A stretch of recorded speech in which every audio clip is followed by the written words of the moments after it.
to welcome you to what is, in fact, shockingly, the 13th year of the Françoise and Georges Selz Endowed Lectures in 18th and 19th century French, Decorative Arts and Culture. A special welcome to those of you who are joining us via our live stream at BGC TV, whom I invite to participate by tweeting your comments to Bard Grad Center TV. I have to confess, I'm a little shocked and surprised that this series has been running for more than a decade, which certainly dates me.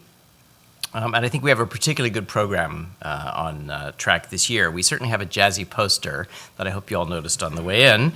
And in case you were wondering, those mirror images of Louis XIV come from our next meeting of this series on Tuesday, January 26th, when Robert Wellington from the Australian National University in Sydney will give a talk with the evocative title From Sun King to Moon King about echoes and imitations of Louis XIV and Louis XIV style in the 18th and 19th centuries. And then we will wrap up this 13th season on Tuesday, April 19th, when Denis Brunat, who was last here as the curator of the spectacular exhibition Fashioning the Body, is coming back from Paris to speak to us about fashion faux pas and to ask the question of whether some of the scandalous clothing vogues that popped up in the 18th and 19th centuries were actually mistakes or were they self-conscious transgressions. We will have no transgressions tonight, at least none I've been warned about, although I suppose in some circles it might seem transgressive to talk about the digital and the decorative in one talk. That's certainly not true at BGC, and thankfully it's becoming less and less true in the wider world. Tonight's speaker, Anne Higonnet, is a longtime Selz attendee, and I'm really delighted to welcome her to the podium tonight. She is the Anne Whitney Olin Professor of Art History at Barnard College, Columbia University, where she works on the history of art since the 17th century, on childhood, and on the history of collecting. Having earned her BA at Harvard and PhD from Yale, Dr. Higonnet has published on subjects as varied as French painters Berthe Morisot and Manet, and the English author, illustrator, and photographer Lewis Carroll. Her research has been supported by Guggenheim, Getty, and Social Science Research Council fellowships and grants from the Howard and Crest Foundations. Now, lately, I think it's fair to say her interests have been moving back in time from 19th to 18th century and expanding by at least one dimension, from 2 to 3 dimensions, both of which we encourage. And in the spring of this year, she launched a digital humanities seminar on the material world of the Enlightenment. And it's that initiative that's prompted the invitation to have her talk tonight on a digital enlightenment, which explores the potential for digital technology to promote new ways of thinking and teaching about what have often been known as the decorative arts. So please join me in welcoming Professor Anne Higonnet.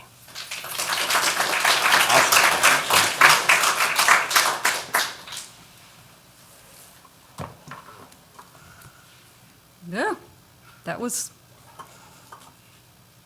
automatic. Anyway, thanks so much, Jeffrey, for inviting me to speak here. This is the ideal opportunity to develop some ideas which I first tried out in a CAA talk last February. And I say this because CAA was right here in New York, and Jeffrey, for one, was in the audience, and so I was faced with the problem of not wanting to repeat myself, but not wanting to leave something important out. What I'm here to try out on you is the idea that we could turn around the naming, the teaching, and the exhibition of what have been called Rococo decorative arts and rethink them as a usable enlightenment. Now, I suppose that what I'm hinting at ambitiously is that we get rid of the term decorative arts all over the place, but for now, I want to confine myself to the 18th century because that's a territory that I feel a little bit more secure on than in, for instance, the Renaissance. Well, already way back then in February, I said that I had become terminally unhappy with the words Rococo and decorative arts. And my students who are here in the audience know that I've been whinging about them for quite some time. So at the CAA, I called the terms anachronistic, derogatory, and just plain wrong. I said that the superfluity associated with Rococo distracted us from fundamental and profoundly inventive cultural work, while decorative arts contradicts how the experience of things such as clothing, textiles, furniture, metalwork, engraved gems, that's for you, Susan, mirrors, paneling, or porcelain expresses their materials, often with playful and self-conscious irony. I had discovered that to say the words Rococo or decorative arts to pitch a course, a lecture series, or a grant application doomed them to failure. Sorry here at Bard, but I tried. Through trial and error, I had discovered that what worked quite a bit better was the material world of the Enlightenment. Enlightenment is commonly associated with the 18th century, but it has broader positive connotations. Enlightenment emphasizes ideas and the intellectual advent of modernity. Material evokes the tangible, visual, and touchable qualities of the arts in question, as opposed to music or literature. And world implied a space beyond France, bigger even than Europe or the 13 American colonies. And maybe it's time to consider a change because there's not that much to lose. However attached we are by habit to Rococo and decorative arts outside some institutions already dedicated to those propositions, that is, preaching to the converted, those terms just don't work any longer, as I discovered to my dismay at the Met. I suggested decorative arts as a topic for a spring 2015 series and discovered that it would not fly. Rococo even, I was told, was not any longer a sexy word. Lemore Thomaire renamed the series Art, Sex, and Shopping in the 18th Century. Nonetheless, I realized that material world of the Enlightenment is a bit too capacious. It doesn't point really directly enough to the visual arts. I was still trying out several words, dissatisfied with all of them. And then I think because of the CAA talk and because of a teaching project I'll tell you about, I suddenly settled on the usable arts. And what I'm going to do now is go through the words I tried out with you, explaining why I let them go. And I do this in the hopes that it will engage all of us in a discussion and help us think through what is at stake. This is the perfect audience to do that. What do we want? What does Bard want? What do we want to convey about the arts that constituted the material world of the Enlightenment? What are we trying to understand? What is worth teaching and exhibiting? Rococo is the easiest term to shed since last year when Katie Scott and Melissa Hyde published their collection of essays, Rococo Echo. Their collection pretty much proves how Rococo is a 19th century term intended to denigrate an all too recent Ancien Régime by aligning its values with the bad three Fs, the frivolous, the feminine, and the feudal. The better to contrast the Ancien Régime with the supposed sobriety, masculinity, and Republican self-image of the 19th century. The prime symptom of the anachronism is that Rococo has been so much more often associated with decorative arts than with painting. If I was trying to convince you to shed Rococo in connection with painting, I'd probably have no trouble at all, because Rococo, when it's used, seems to be always intended to marginalize. To make matters worse, the term has often been egregiously used to cover the entire century prior to the French Revolution, even though what was sometimes, though by no means always, called a style rocaille, very different from Rococo. Rococo is like a joke. The style rocaille was falling out of fashion as early as 1740 to be replaced with successive waves of neoclassicisms. And there's a fast and easy fix for Rococo, which is to say instead 18th century, or the long 18th century, because 1680 to 1700 is really crucial to the period we're talking about. I'm clinging to Enlightenment rather than 18th century, mostly because it seems to undo some of the damage that Rococo is still wreaking. Decorative arts, on the other hand, is much harder to shed. Witness the name of the lecture series I'm speaking in. It's enshrined not only in the title of this lecture series, but on the covers of so many books and in so many institutional labels. At the Met, for instance, the Department of European Sculpture and Decorative Arts. All right, why not decorative arts? It's always good to blame the French when you start. So look no further than the second set of French synonyms for décoratif that pops up on the internet. All right, appliqué, all right, flatteur, not so good, insignifiant, terrible. Okay. And as soon as we search for art décoratif, we get a fundamental contradiction, a contradiction between ornament and function that plagues the term.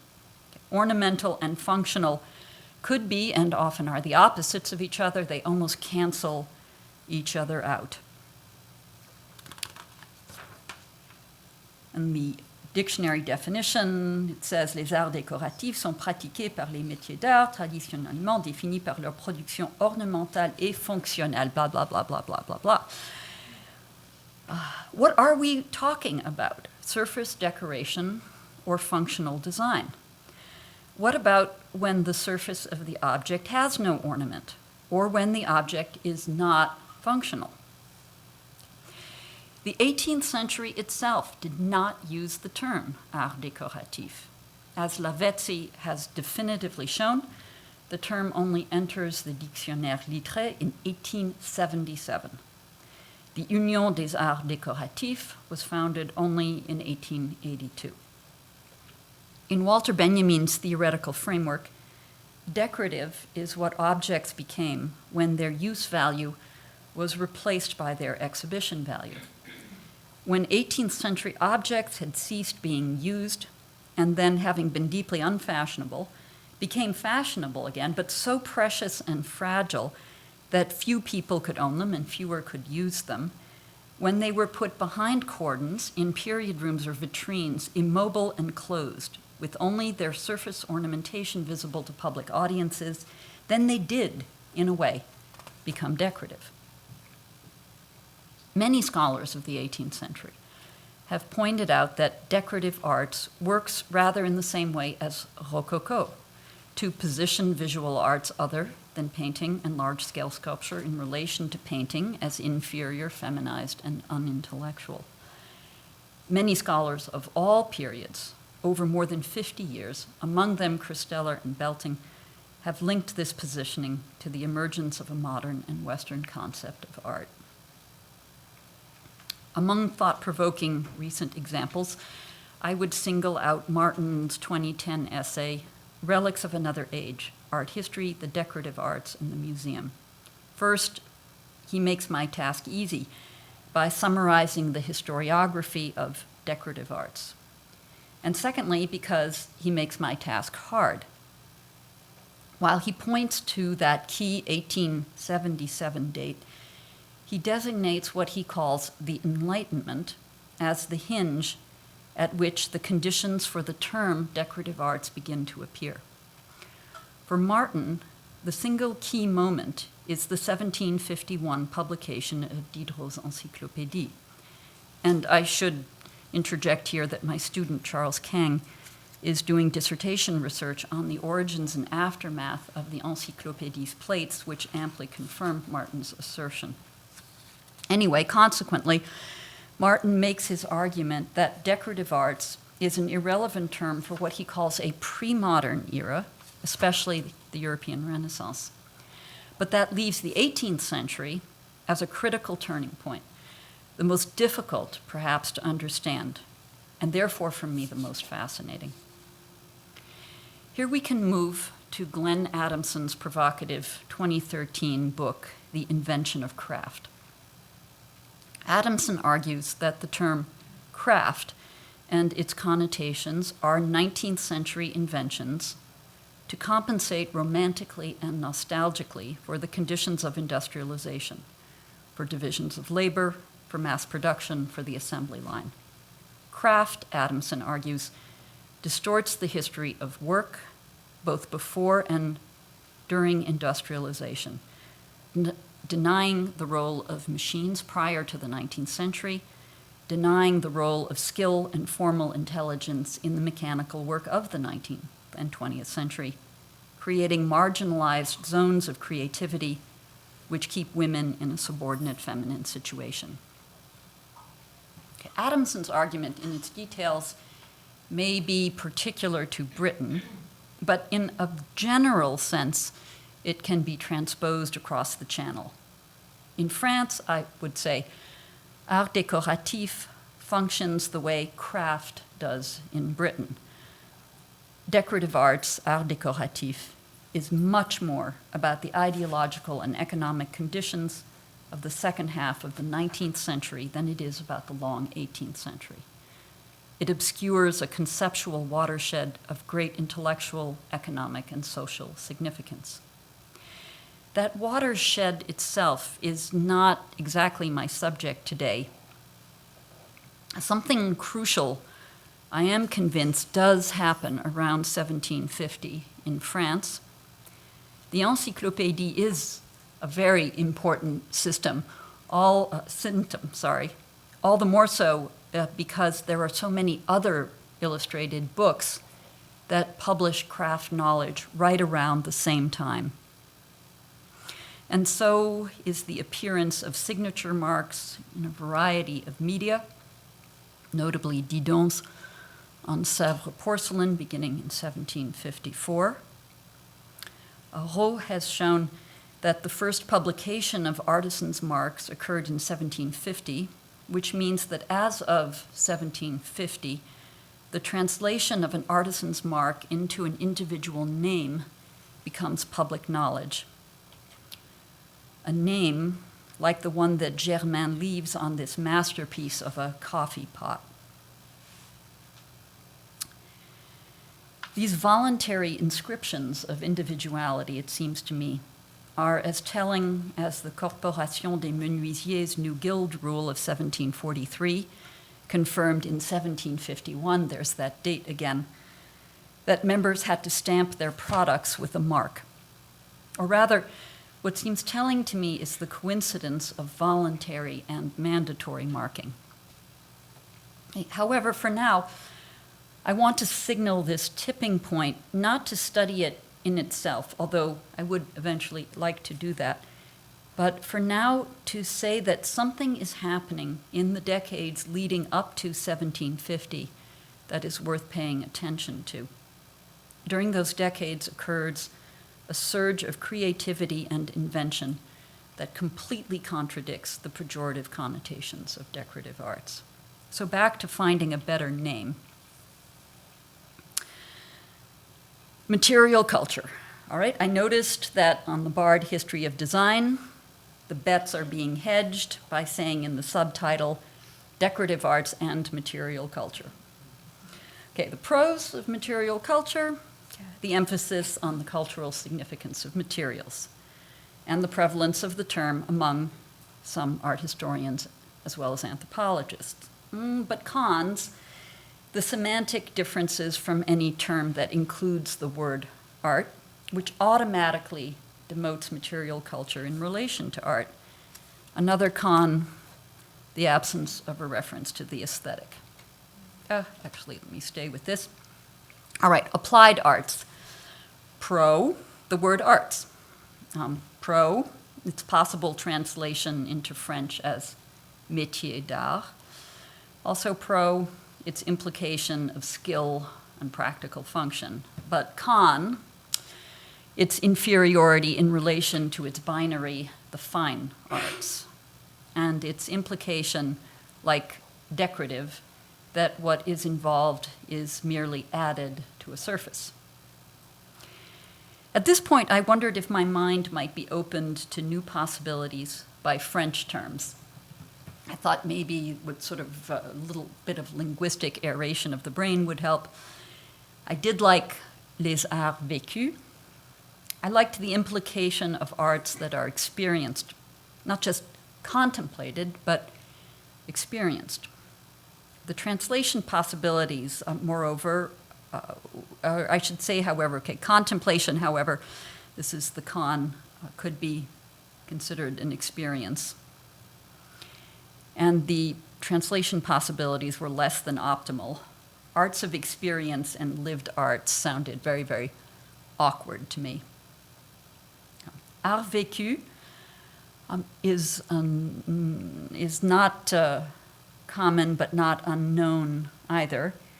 And that brought me to some similarly infrequent but legitimate French terms, art utile or art d'usage. And a few curators at the Musée des Arts Décoratifs told me that they would much prefer their museum to be called the Musée des Arts Utiles. I liked these, like the French curators, for their evocation of use. Use was an experience which was different from contemplation. And useful sounds positive. Use is upbeat. The big problem with use arts or useful arts was the one thing about decorative which I didn't want to let go of. Although many decorative arts can be used and were used, there is something about the extent of the aesthetic thought that goes into them, especially at the highest levels of design or at the luxury level of production, and those two can be the same, but they're by no means always the same. There's something about the purely aesthetic aspect of these arts that exceeds use.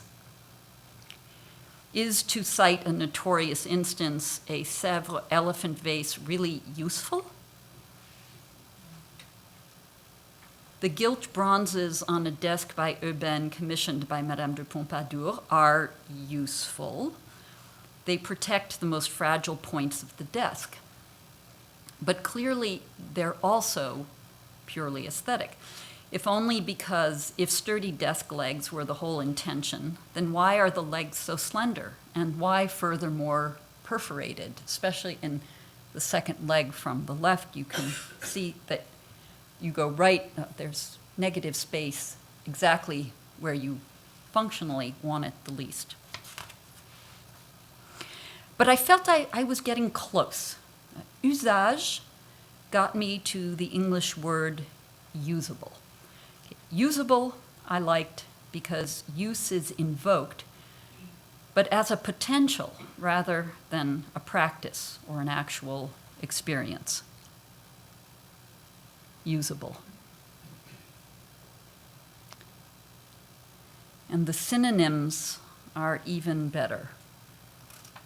Ready, fit for use, able to be used, at someone's disposal, in working order, functioning, running.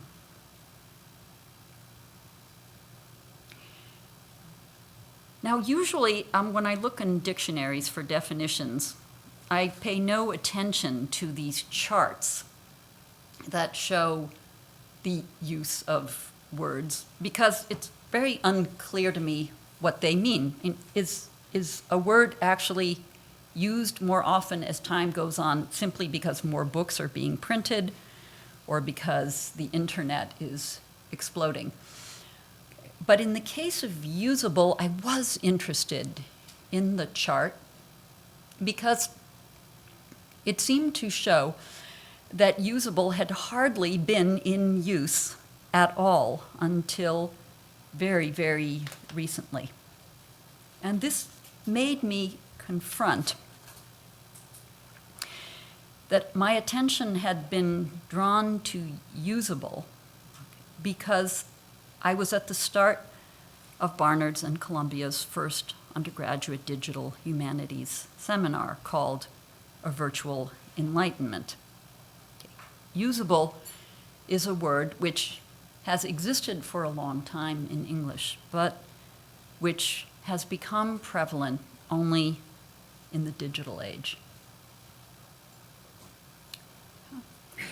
It is in many ways a technical term. It refers to the design of information and communication products and services that are usable for every citizen. And so forth and so on. I won't read you the whole slide. It drives me crazy when people put a lot on a PowerPoint slide and then read it to the audience. Okay, I liked all of this, I will say, for its analogies to the 18th century. Okay. Even Wikipedia, from which this comes, derives its name pointedly from Diderot's Encyclopédie. I liked the connotations of the spread of information and communication, those ideals of the Enlightenment. And similarly, the invocation of a universal usability, universalism, another of our best inheritances from the Enlightenment. And then the emphasis on design, better, on a whole process that stretches from the designer to the developer to the user. Use, access, and design were the three key things I wanted to tell about the arts formerly known as decorative. And technology. I wanted to tell about the techniques that made those arts, about the knowledge they embodied and imparted. The ancient Greek word techne was invoked. Techne, which is about both art and skill, about knowledge and communication. I also liked usable, not despite, but because it belongs to our more digital moment, rather than to the 18th century, though it conveys qualities I believe are characteristic of the 18th century. That elephant vase is usable. The urban desk is usable. I'm actually fine with anachronism. What I'm not fine with is pejorative and misleading anachronisms. I like the critical distance that usable provides. Perhaps the 19th century was too close to the 18th century to invent a better term than decorative arts. Perhaps we needed for the Age of Enlightenment to have completely run its course so that we in the digital age could clearly understand some of its qualities. Hegel, remember, famously said it, "The owl of Minerva only takes flight at dusk." In another way, the digital valence of 18th century usable arts worked for me because I had been brought to the teaching of a digital seminar on the 18th century. I had been brought to the teaching of a digital seminar by 18th century usable arts. My whole long cogitation over words was the symptom of a deep energy swell in the field we called decorative arts. Actually, sort of like a tsunami wave that has gathered momentum. And I think all of you in this audience know this field extremely well. So I just want to trace a fast course through some of the scholarship of the last 10 or 15 years, tracing how the idea of use has emerged. Every once in a while, a field reinvents itself completely. And that's been, I believe, the case of the so-called decorative arts. It's an academic revolution that has been paradigmatically interdisciplinary. Historians, literary critics, and art historians have all contributed. I would say that the seismic change began with the French historian Daniel Roche. Seeking a niche in the social history Annales school, Roche turned his attention in 1989 in La culture des apparences, une histoire du vêtement, 17e-18e siècle. Studying humble objects like cotton clothing and pewter shoe buckles, Roche realized that we became what we wore. Cheap clothing was predicated on a global economy. Trade with India brought cotton to Europe. Cotton was cheap and easily washed. When it was washed and changed, it wore out. New cotton clothes were bought. An unstoppable cycle had been set in motion. At the most physical level of experience, people discovered the individuality of their bodies. Clothing, Roche said, did the quotidian work of Enlightenment political theory throughout society. Imitated or genuine, the products of global commerce became parts of daily life for the affluent who owned them, as well as, Roche taught us, the poor who serviced them or bought them secondhand. Other historians and art historians followed Roche's lead, spreading his ideas upwards from the low end of the usable arts to meet the kind of elite objects we most often encounter in museums. Katie Scott, notably, and Dina Goodman showed us the ideological significance of use. The writing desk, especially, inspired pioneering essays. A desk, we learned, was not just an inert piece of furniture. With its variations in size and sturdiness, extendable wings, drawers, secret compartments, and keyholes, it was an identity machine, producing freedom of thought and gendered individuality. These sorts of scholars reveal to us how our most fundamental habits of mind were predicated on the things we used. Both effect and cause, it was through the usable arts that we wrote privately for hours, clustered for intimate conversations, flirted and lounged. Cause and effect are never easy to untangle, but the chronology of the usable arts seems pretty conclusive to me. The things came first. My favorite example currently when I teach is the example of Jefferson and his desk.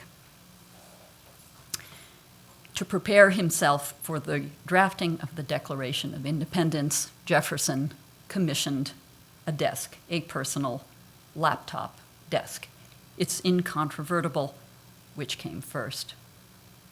For decades, the idea of individual liberty and freedom enshrined in the Declaration of Independence had been expressed and developed in the personal writing desk and practiced on it.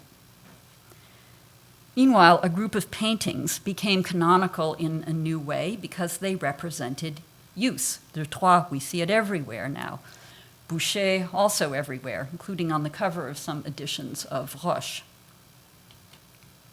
This one could use a closer look from a Roche point of view.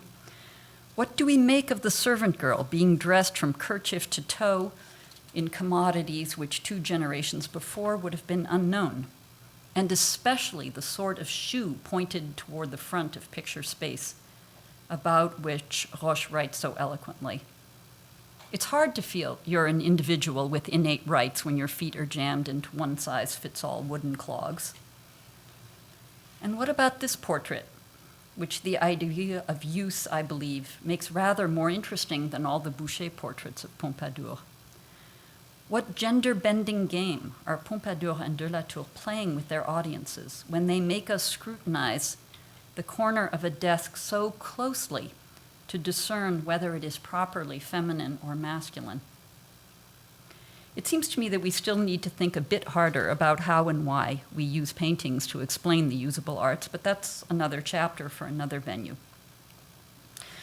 Another key proposition was made by Hellman in her 99 article, Furniture, Sociability, and the Work of Leisure in 18th-Century France. Hellman proposed what I would call a phenomenology of furniture, noticing that much 18th-century furniture included an unprecedented quantity of moving parts. Hellman asked what it must have been like to actually use the furniture. Social choreography, she answered. The intricacy and delicacy of most highly crafted furniture required a performance of skilled elite physical behavior. Hellman's article, in turn, inspired the landmark exhibition in the Met's Reitzman Galleries, the 2004 Dangerous Liaison. Ostensibly because the galleries were the backgrounds for a costume exhibition, they were temporarily inhabited by costume, and the movable parts of their furniture opened. It was, at least for me, a revelation, actually the beginning of my shift backwards in time from the 19th to the 18th century. This was all work which concentrated its attention on the meanings of use after an object was made, use by owners or an owning class. It was leading us, I think, to another kind of use meaning, a kind of meaning which at first only curators and dealers were able to show us. The pioneering scholarship of Sargentson links historical and curatorial approaches. Her work and work on the Met's Reitzman Galleries by Danielle Kislow-Grossheid and Jeffrey Munger shift our attention toward the meanings inherent in design and making. Their vocation has enabled them to select what is technically and aesthetically best. Their knowledge and choices reveal with what wit and irony the best objects express relationships between medium and function. It was Jeffrey, who I think is here, who made me see this Germain silver coffee pot for a work of genius. It's partly about the swirling motion of the surface, which expresses the swirling motions with which the pot will be used. It's about the delicious punning of using the bean as a knob on the top of the lid, not to mention the leaves sprouting out from the body through which the liquid will pour, as if a living substance coming out from the stem of the plant, and then the wonderful join of the handle to the body, expressing as if an organic connection, the relationship between the handle and the body, a reference, I think, to the shift in materials between the silver and the wood that the leaves announce. And then within, as you saw, at that critical juncture between materials, the secret signature that Germain left. A last contribution to the historiography of use is thing theory which comes to us from anthropology via literary criticism. Thing theory, which can be summed up as Bill Brown did in his Overview 2001 article called Thing Theory, with his epigraph by Michel Serres, Le sujet naît de l'objet, the subject is born of the object. As Brown points out, Apatorai reassured everyone that thing theory was not a base form of fetishism. Anthropologists and literary critics feel very guilty about fetishism, whereas among art historians, it's really sort of fetishism is us. We are all about things whose making is exceptionally complex and intelligent, however, and that's maybe what distinguishes us from the anthropologists, and that's what dispels our guilt. Lest we worry, however, Apatorai told us in his Essential, The Social Life of Things, even though from a theoretical point of view, human actors encode things with significance, from a methodological point of view, it is the things in motion that illuminate their human and social context. In other words, the meaning is in how things are used. The use of things is a social form of intelligence. We're right back to the synonyms and the explanations of usable. However, in the case of the sorts of things art historians study, there is meaning also embedded in the way things are made. One way of defining art historians is that they work on exceptionally ideological, powerful things, things whose making is complex and intelligent. Great things create meaning for their users. I would argue that great things also create meanings for their makers. These sorts of meanings, however, became literally invisible when precious things went into museums behind cordons and under low lights, not to mention when they became untouchable. This is where we get to a digital revolution in the study of the usable arts. Many questions we might ask about the usable arts were inconceivable until digital technology suggested them. Curators and museums, notably the Met, began to extend the visibility of the usable arts with high-resolution images that they made available online. And here's just one example, this great Riesner pair of furniture. These are some of the details that the Met shows us. It's very hard to notice not only the lacquer in this furniture, but the appreciation of the lacquer by letting it be continuous across different panels until you see the detail. It's impossible from behind the cordon in the Reitzman galleries now to understand how many of the parts of this pair of furniture are movable, but online you can. And online you can also see the marks that are on parts of the furniture that are completely hidden, actually even normally from curators, which tell us so much about how they were used. And I have to admit, I had walked dozens of times past these pieces of furniture and never noticed the initials M.A., Marie Antoinette, on them until I looked at the online details.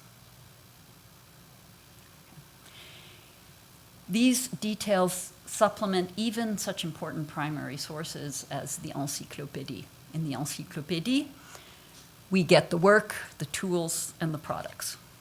But it's only with high-resolution digital imagery that we can see, for instance, the stitches in a piece of clothing or in a minuscule piece of lace. And there are so many other opportunities. 3D virtual modeling, films, all might allow us to present new kinds of visual evidence. These new image technologies challenge us, and they do channel our intellects, to make the form of art history match our method. I am convinced now that the next great turn in art history is not a turn in content, but in the form with which we conduct our work. I began to want to ask questions from this new digital perspective. I also wanted to experiment with a usable pedagogy. What kinds of skills in art, I asked myself, could students learn if we did digital work together? I wanted to map a contemporary usable onto an 18th-century usable. However, there's no way I could do it myself because I can barely turn my iPhone on and off. And just then, at a critical point in the fall of 2014, I was challenged by my Barnard provost to apply to the Mellon Foundation for big money. And so I dreamt up a program called Barnard Teaches, Real Place plus Digital Access. I said, we want to explore, integrate, and extend the concept of place-based learning with state-of-the-art digital technologies. I said that we were embedded in a rich urban environment in a city filled with some of the world's best museums and collections, so Barnard was ideally poised for this experiment, blah, blah, blah. You know the whole sort of grant language kind of thing. And amazingly, we got the grant. And the next thing I knew, over the summer, I was preparing Barnard's and Columbia's first undergraduate digital humanities seminar, which, again, the provost, provosts run things. The provost christened a virtual Enlightenment. And I will be eternally grateful for the Mellon Foundation. I could go on and on about how much I was changed as a teacher by this experience last spring, about how I was humbled by the creativity and the persistence of the students in the seminar.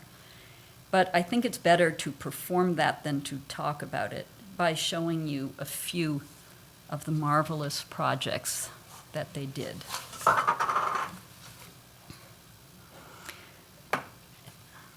Let's see if we can get onto it. All right, and now I've been told that the way in which I'm going to do this, but this is tactile, I'm supposed to stand out here and run this along my thigh. Huh. Okay.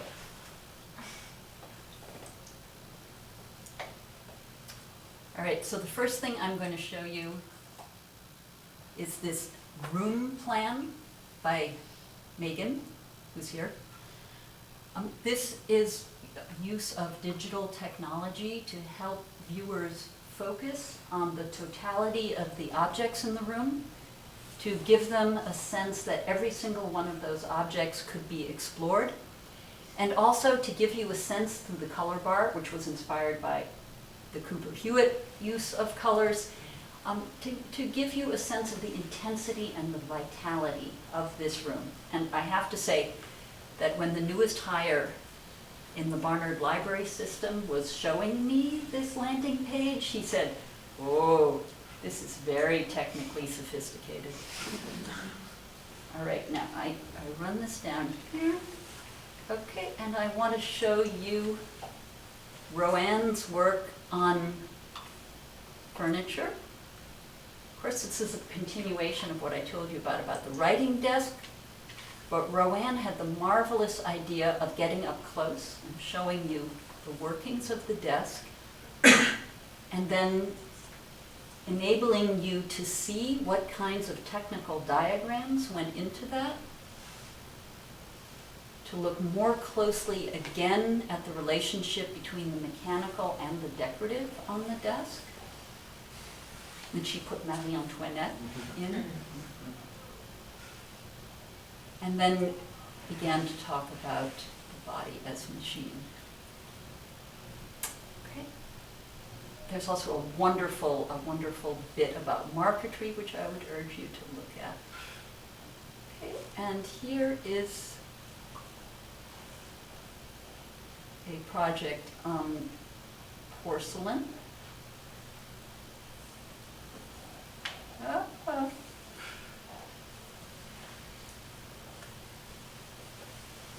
Maybe this thigh thing is not going to work.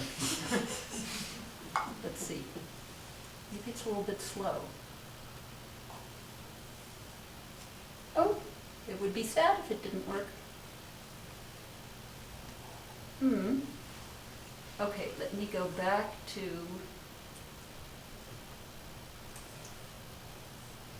home.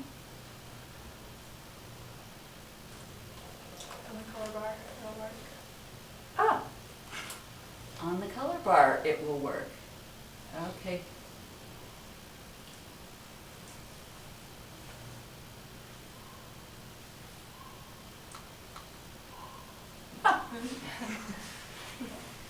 Yep. Avery explored color, and to show us the impact of the rims of plates when you got to see lots and lots of them, which is how you actually saw them at a table. She set an 18th-century table with Sèvres porcelain, and even the cutlery is 18th century. And I also want to show you in uses of space. See, these things always work better when you rehearse them beforehand than when you're in front of people. That's just sort of punish you for trying to do digital things. Let's try again to go back to home.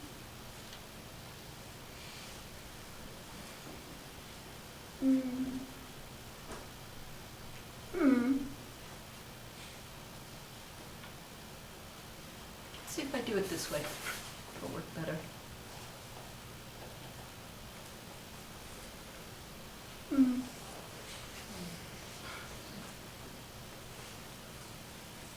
I will describe verbally to you what is not appearing. Ah, Anna's going to help me.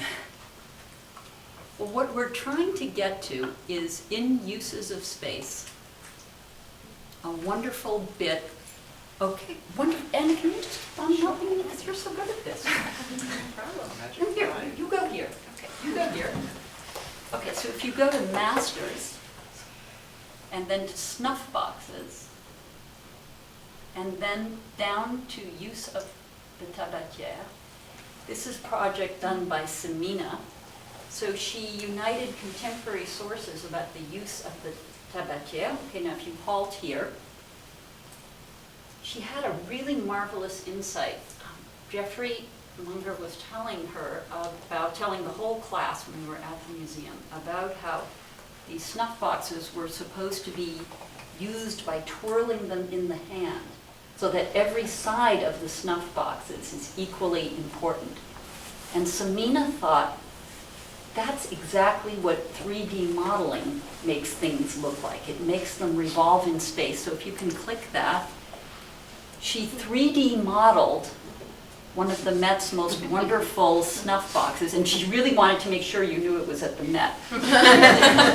Yeah, and then you see it keeps on twirling in space, and what I love, even though it's a little bit sort of awkward and creaky, because she had to learn to do 3D modeling for this, is that it maps a technical process of three-dimensional modeling onto the actual use of the snuff box, which no one who just sees a snuff box sitting flat on a vitrine can understand. And then lastly, if we could go back up to the top and go to servants, which is on the far right. It's diabolical, it's covered by that little window, but underneath is servants. You have to, yes, servants, okay. Do we have a subheading? Let's see, it might be servants at work. No, servants at work. 3D. Farther over on the right. There. Yep, on the right. Nope, that's not, we'll keep on going down. Go back to servants. See, one of the things that was great about this project is that the person who did the digital lab insisted that the students had to build these websites themselves. It's Heather, do you recognize where it is? I think it might be under at museums, but I don't. I'm not sure. Oh, no. Yeah, so that, it's, 3D. It's the 3D. no, It's Semina. that's interesting too. That was another 3D modeling project. Nope. Sure, it's just servants. Yes. There we go. There we go. This is collaborative work as always. Heather felt strongly that one of the problems with period rooms is that audiences completely forget that they were inhabited not only by affluent users, but by armies of servants who spent their lives maintaining them. So Heather made it her mission to repopulate the Tessé room with servants, and it's part of a project, sort of a day in the life of the Tessé room. And it seems so simple, and in a flash it shows you something that we don't tend to think about. But I can tell you that behind it was a lot of research that Heather did on the lives of servants, the kind of tasks that they accomplished, what times of day they did it at. So those are just a few of the highlights of this project, which is ongoing, which could be done at any school in conjunction with any period room. And here's hoping that at some point in the future, there'll be lectures called the Selz Lectures in the Usable Arts. Thanks.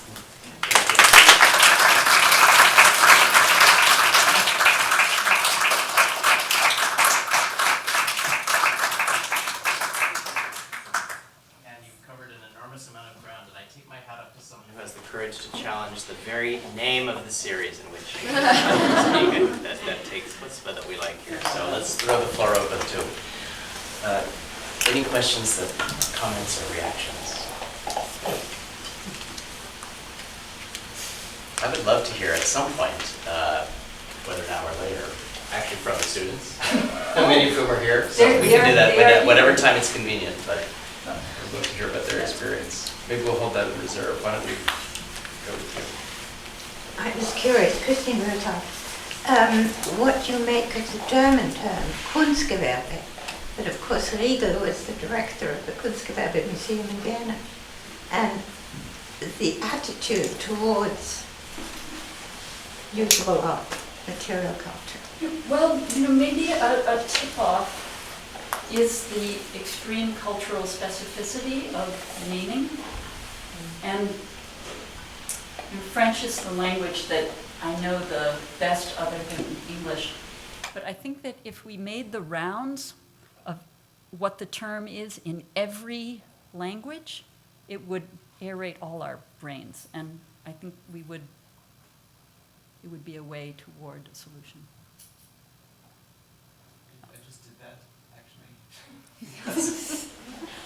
In the team talk course that I'm teaching called Approaches to the Object, I have the honor of team introducing the concept of decorative arts in the field of studying decorative arts tomorrow morning. So I'll be doing even more of that tonight. You can give me some ideas. But I just would add, based on my experience of doing that exercise, I love your word aeration.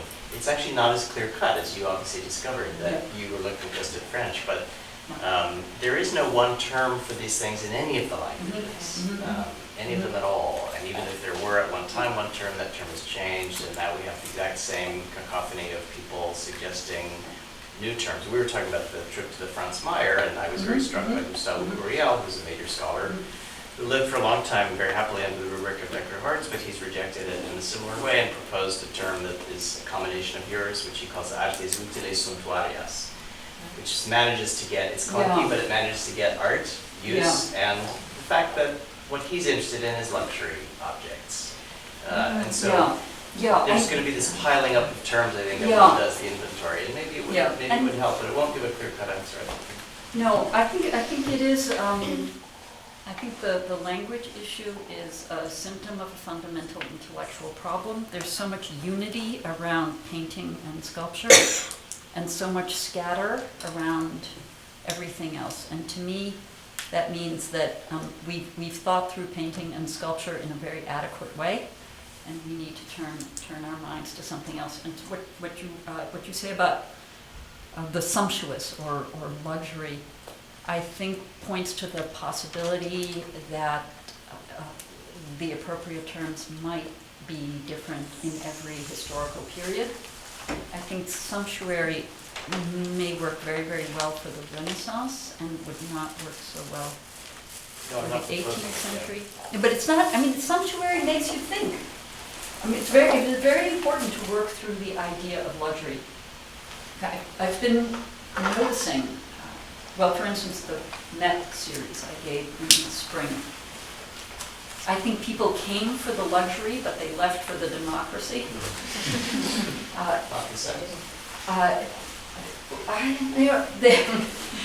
Well, they like that too. That was a whole thing unto itself. But I was surprised by how the overwhelming majority of the questions after all three lectures were about the trickle-down effects of luxury goods. In the end, what most people wanted to talk about was how the effect of these goods was powerful enough to change the lives of people who could never have afforded the sorts of objects that had initially attracted them to the series. And that, for me, has been very thought-provoking. It's one of the reasons I like the Jefferson desk. A question that's come up a lot that's closely related to the trickle-down effect is the geographic spread question. A lot of the questions I get are, well, who was buying these fantastic French objects? Were they bought by people in other parts of Europe? And then I say, not only there was the Comte and the Comtesse du Nord and the shopping sprees to end all shopping sprees, by people who were French who were about to be exiled to provincial capitals like Naples. But also, heaven forfend, there's Gouverneur Morris and Thomas Jefferson who come from the colonies and who are just wowed by these things. And I don't really think just for the hors moulu. I think that what they understood was the fundamental ideas in those objects. And so Thomas Jefferson came back to Monticello and he designed all his furniture himself. And what he kept was the basic idea and got rid of all the superfluous sumptuary luxury stuff. And that for me is a very thought-provoking story too. I just wanted to say, part of what I thought was so provocative about your project, which I've obviously followed for a while now, is the way that it proposes that digital resources can give one greater access to how objects are used. And I think in our contemporary understanding of those terms, we tend to put them at polar opposites. And I thought it was so provocative the way that you suggest that one can feed back into the other. And I wondered if you could just speak a little bit more about that, or how a digital interface could bring one closer to what it would mean to use objects, if that's a false duality, or just how that has impacted your thinking or not. My first response is similar to one by a presidential candidate who was asked how he was going to cut the budget and lower, how he was going to increase spending and lower taxes. And his response was smoke and mirrors. Of course, digital technology is partly a question of smoke and mirrors. It doesn't enable us to really go and open the drawers of a reasonable piece of furniture. Okay, but we can't do that. It's just not possible for conservation reasons anymore. But there are very powerful suggestive effects that digital technology can produce that were just not producible with analog black and white photographs, and also the motion possibilities. And then, it's almost sort of beyond a physical experience. Well, okay, something that sophisticated thing theorists will quickly tell you is that we think we're talking about the obdurately material when we talk about the surface of things. But of course, there isn't even a physics reality to objects, because if you look really closely at them under a microscope, it all sort of disappears. Digital technology supersedes the ordinarily optical in the way in which it can allow us to look more closely at things even than the eye. And so, used in a really sophisticated way, I think that digital technology provides you with all the fun of smoke and mirrors, and also the possibility of a very critical perspective on reality, and an understanding that when we represent or when we teach, we're not showing the real thing, we're giving our students interpretive and analytical tools with which to think hard, and not just, well, actually this reminds me, way back when, back, someone told me that there was no point interpreting paintings because realistic paintings just showed how things really are. And I thought, that doesn't work for me. and I would say the same about three-dimensional objects, that it's never about how they really are, but about how we understand how they produce mobile meanings that keep on changing who people believe they are. I jump in and say, to come back to one of your terms that you rejected, the vécu, right, because of its problems in translating it. Yep. I mean, we're in New York. We at our graduate center have an exhibition at 18 that's asking the question, where is the art, or where's the artifact, which is the Zen for Film exhibition, but it's recreating something by Namjoon Pike, and that is vécu in the sense that it's not in the thing, it's the experience of Yep. of this experience, right? And so where is the art? And I think the question of the digital and the material, how they come together, is partly about that. If you define the art as the physical traces of the thing, of course you can't touch it, and the digital can't really help you with that. But if you were to have gone with the Albert, you would be defining the reality as the experience of the thing. Yep. So the video that the net Yep. did of showing the Röntgen pieces popping open and sliding and transforming, maybe that's as real Oh, that as video. the inert, Yeah. which is, and that I think brought people Yeah. into the museum to look at the real thing, and it actually helped them Yeah. understand what they were looking at. So I don't see these as being in conflict, actually. No, not at all. I mean, even experience has different meanings. So some people, their first reaction would be, oh, an experience is something I really had. Like, I actually went to Thailand to experience Thailand. But other people would say, oh, an experience is a very subjective, emotional perception. And I experienced Thailand by watching a really great film about Thailand, for example, or not Nam Pike, about something. But yes, our vécu, I felt led to some dead ends.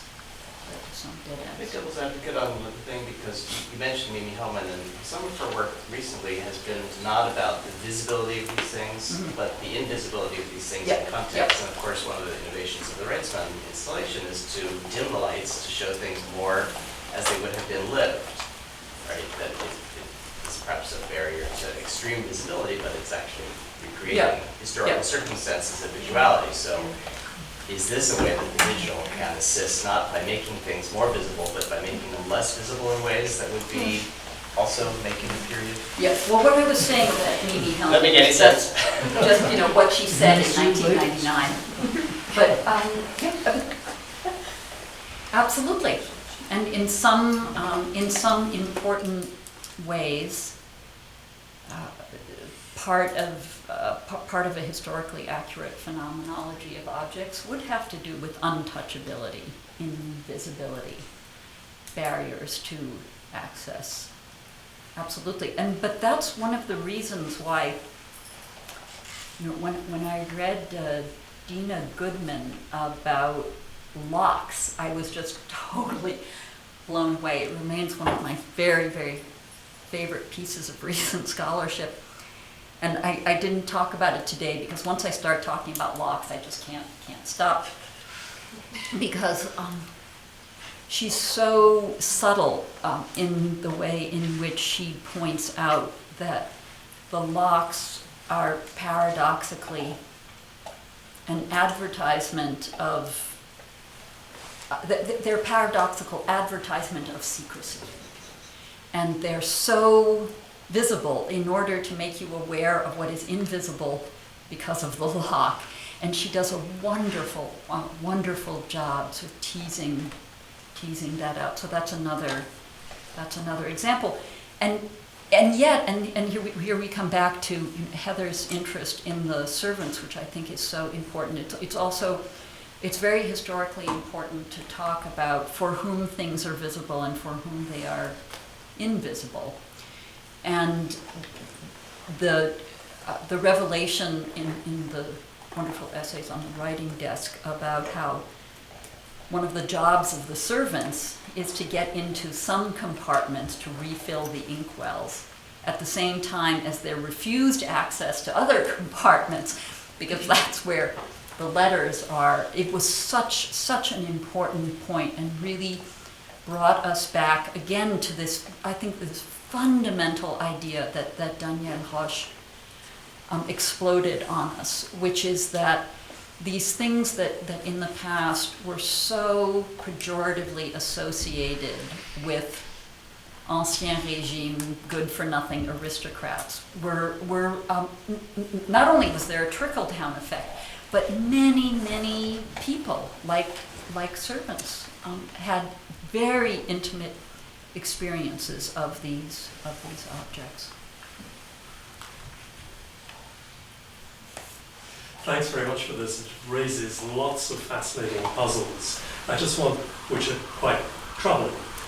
I just want to touch on one, which is that all your remarks are implicitly and explicitly really Euro. And so I wonder to what extent some of what you were saying in the first part of your remarks might have to do with, say, dealing with things like a Tlingit ancestor spoon or a Trobriand canoe prow. Yeah. How do you approach such things? And I say that from within Yeah. this institution, where we deal with things all over the world. We're not Eurocentric. Absolutely.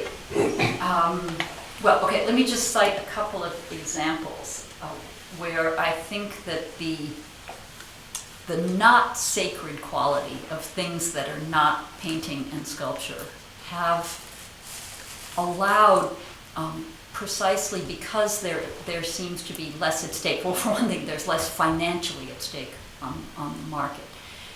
Some examples of how the usable arts have allowed us to become global. So one is, there's a wonderful book called The Pilgrim Art about porcelain, and it juxtaposes how porcelain was understood in Europe with how it was understood in China, and it really puts those in contact with each other between the covers of one and the same book.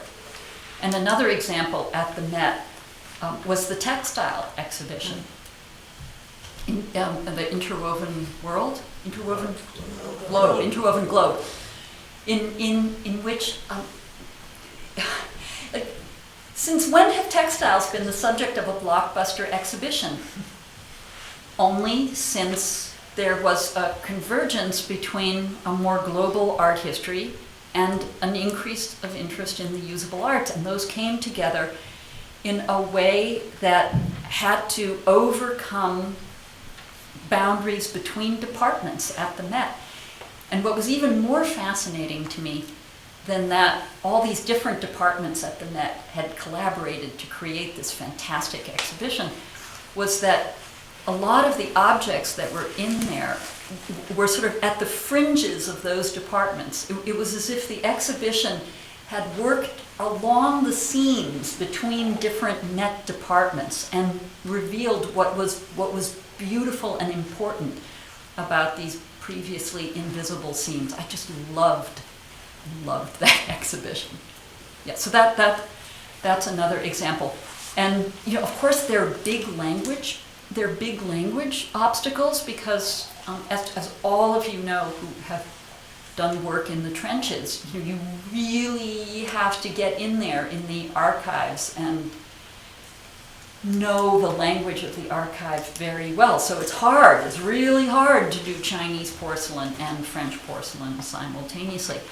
But there is the possibility of collaborative work, and that's another thing I love about the conceptual model of the website, is that the website is all about little pods that connect to each other and which you sort of navigate and travel between. I think the format of the website, unlike the linear format of the book, lends itself to collaborative work in which you move your mouse from one culture to another, because the big danger of, we all say this, right? The big danger of a global history is the de-skilling of any particular investigation. We don't want to be infra-thin, superficial about everything. We want to still be deep and linguistically skilled, and that maybe can only be overcome by proximate collaborative projects. At Barnard, you teach mostly art history, sort of painting. Am I correct in that now? Well, I've shifted. I've had one of these, so way back when I was. Comes from Barnard a lot, so there's Well, when I was a professional infant, I wrote a dissertation about a painter. And moreover, it was an impressionist painter, so it's hard to be more painter-ish. And then I started sort of moving around wherever sort of the methodological currents of the field started to take me. Okay, and I will say that, let's see, There was a time when I was told by the chair of a department, not at Barnard, but where I worked before, that I would get no enrollments if I tried to teach the 18th century. And that was 18th century painting. But, you know, times change. Times change. Now the 18th century is back, and the 19th century is, 19th century painting. It's, it's certainly not more interesting now than the field of 18th century. And there was a time when I was told, you will get no enrollments in a course on an art form other than painting or sculpture. Okay, at Bard, you could take that for granted, but at Barnard, which sounds like Bard, have you noticed? At Barnard, I have to have enrollments. You can't just teach to 2 people. And, but I thought, there's got to be a way. There's got to be a way. And as usual, of course, the students are way ahead of the faculty. And they've figured out where things are moving. How many students did you have enrolled? Well, for that seminar, on that digital seminar, more than 40 people applied, which, is a fair number. There are 25 to 30 Barnard art history majors, another 25 to 30 at Columbia. Is that right, Bob? Yeah, so that was sort of the pool. And then maybe I could appeal to some architecture and art school people. But yeah, so more than 40 people applied and 12 people took the seminar. And how is that seminar now going to affect what is taught in the department? Well, we have the 2 people here who are the answer to your question, because out of those 12 people, 5 elected to go on working on the project during the summer, and we moved budget lines around, which I've discovered is it's one of the hardest bureaucratic things in the world, to move budget lines. But we did it, and then out of those 5, there are 2 who are doing senior theses, one on the Columbia side and one on the Barnard side. And that means it's a first on both sides of the avenue. This is the first time that seniors have done senior projects that are going to involve a digital component. And, some people are horrified, but there are people both at Barnard and at Columbia who are very, very happy that the precedent has been set. Yeah, and I am very thrilled that art history is the department that has spearheaded this, because there's a lot of institutional pressure to deal with the so-called crisis in the humanities and the so-called need to make knowledge more relevant and public, which, actually it's what universities have always done, and it's always been a moving target, and we've always had to readjust. There's no crisis now that we haven't met and surmounted before. But there's pressure to do these new things. So I'm really glad the Mellon came to the rescue, and that art history at Barnard and Columbia are the first. My provost is happy. The all-important provost. Now that I think this is terrific, and I think it's great the way you kind of have mined this digital space to kind of explore the experiential nature of the usable arts, of the kind of way in which a lot of times they're time-based media. When you tell me that a box has to be turned in your hand, it takes time to do that. But why not now take that kind of pedagogical approach and apply it to paintings? Because it seems like they're sort of stuck in this they don't address the time-based nature of paintings or the kind of experiential nature. Well, okay. In a way that you sort of feel you have to do with decorative arts. If I can screw my courage up, the next thing I want to try to do is think about this issue of how and why we use paintings to talk about the usable arts, and whether it's a step forward or a weird sort of step back into a kind of immobility, that we keep on explaining things through De Troyes, through Boucher, even through Chardin. Yeah, I think there's so much to think about, especially in this supercharged period, 1680 to 1740, about the relationship among the arts, when you put it that way. Well, okay. In 19th century, there's this supercharged moment in the 1850s and 60s where painting has to contend with photography and printmaking, and there's this fantastic sort of contest of meaning where all the art forms have to reposition themselves, and the really, really smart works of art all inscribe that competition within themselves. And I love that moment. I love that moment. And the equivalent in the 18th century is when there's this terrific contest of meaning between different media that are all sort of seismically heaving because of these new cultural forces. And I love those moments. And I think that, if one can, the ideal thing is to talk about all these arts in relation to each other and not let yourself make assumptions that are really what really smart art calls into question. Yep. And here I just have to go back and say, because I see Jeffrey, that I'm so embarrassed now at how I didn't see the masterpiece, super smart qualities of things other than painting until I was shown them. So can I use that just to end by turning to the students as threatened? And I would just love to hear from some of them. I mean, you presented a pretty interesting new version of how to teach at Barnard in the American History Department. And I was just wondering if we were to ask you, was the biggest thing you learned, the biggest discovery you had about the things, or was it about the benefits of the technology to learn about things?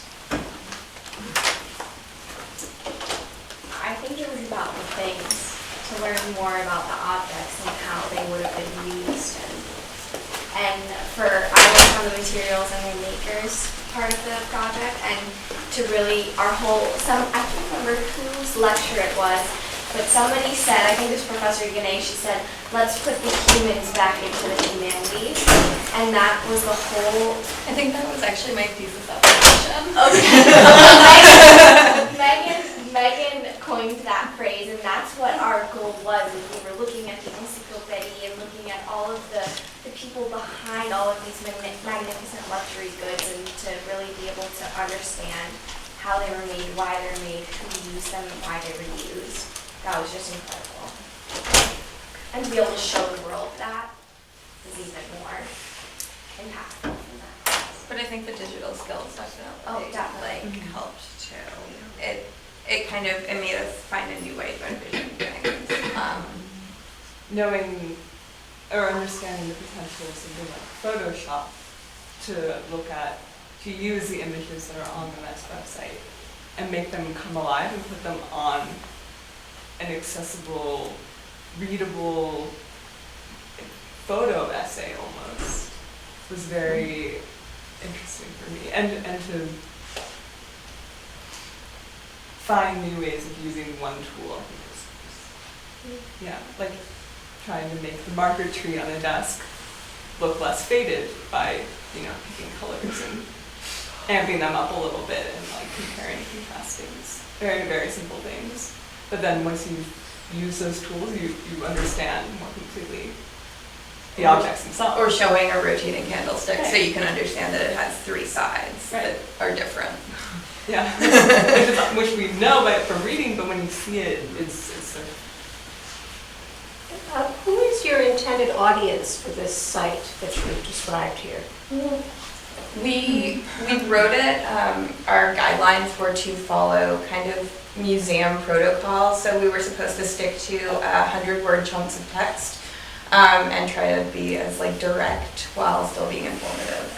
So it's intended for someone who is going to like a museum website who wants to know more about a rent again Yeah. or such. That and Something if, culture. and if we have viewers going to the testing room, that, which is the period room we worked with, that then if they were interested in different aspects of the room, that they would visit our website to learn more. And were you working with a new content management system, or was it one that Columbia already had, the back end? It was just WordPress. Okay. Yeah. Yeah, it looks really good. The diplomacy about the back end is ongoing. Before we get too deep into the back end, I'm not getting scared now. I just want to say your topic was Enlightenment. You shed a lot of light tonight. Thank you very much. And we invite you all to continue discussion about the back end in our back end, which is next door. Thank you, and hope to see you all again in January.